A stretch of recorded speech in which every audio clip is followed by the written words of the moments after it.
Guys, I'm sure you know Realtor Relationships are the heartbeat of our industry, and the same thing goes for partnerships with other industry professionals that support our business, and in turn, we support theirs. Hi, everybody. I'm Dan Gorfinkel with eXp Realty. Make sure you hit that like button, subscribe to my channel, and stick around throughout this entire video. Got a lot of great stuff to share, like I've been doing week in and week out. 500-600 people buy and sell homes, and countless industry professionals get better and better at their business by mentorship. So here I am to share my best tips week in and week out. And this week we're going to be talking about realtor relationships and relationships with other industry professionals.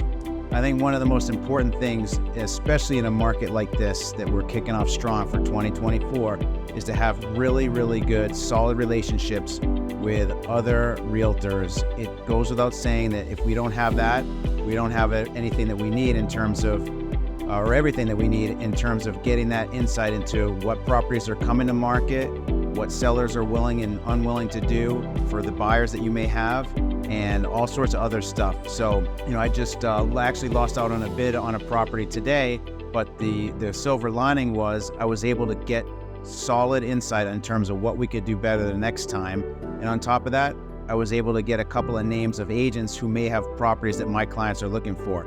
If I didn't have that, if I didn't have access to that valuable information through somebody else, through another realtor, through those appropriate channels, there's just no way I could bring my clients anything other than what's just posted on the MLS. Now, that may be benchmark standard for a lot of people, but to take it to the next level, to have a lot more of that you can give to your people through these relationships, it may mean the world. It may make the difference between them buying a house that they like and just settling for something. It may make the difference between them buying in general and them just sitting on the sidelines and not buying at all. So a lot of that stuff has to be strongly considered. Now, Grant, I've said it in other videos, you're definitely going to bat for your clients, you're representing them, but at the same time, it doesn't hurt to network and do whatever you can to get information, whatever information you possibly can from other agents as relates to their sellers and their clients' needs and what benefits them, that you can parlay that into what benefits your own people. So sounds kind of logical, but it's something that a lot of us agents aren't doing. And the same thing goes for relationships with other people in the business. I had a client a few weeks back that they wanted to run an inspection, kind of an off-the-record inspection for a property that had multiple offers. And what we did, we term it in our business, as you know, a pre-inspection. So it's not a full scope inspection, but it's a matter of making sure the major mechanical, major structural issues are in line and that they're okay, so that when it comes time to submit an offer, we're able to waive that portion of the offer to be as competitive as possible. If I didn't have the relationships I did with inspectors, as in the specific case, I wouldn't be able to snap fingers and get somebody out there to look at the property and determine if it's a worthwhile property to explore and submit an offer on. I just wouldn't have access to that.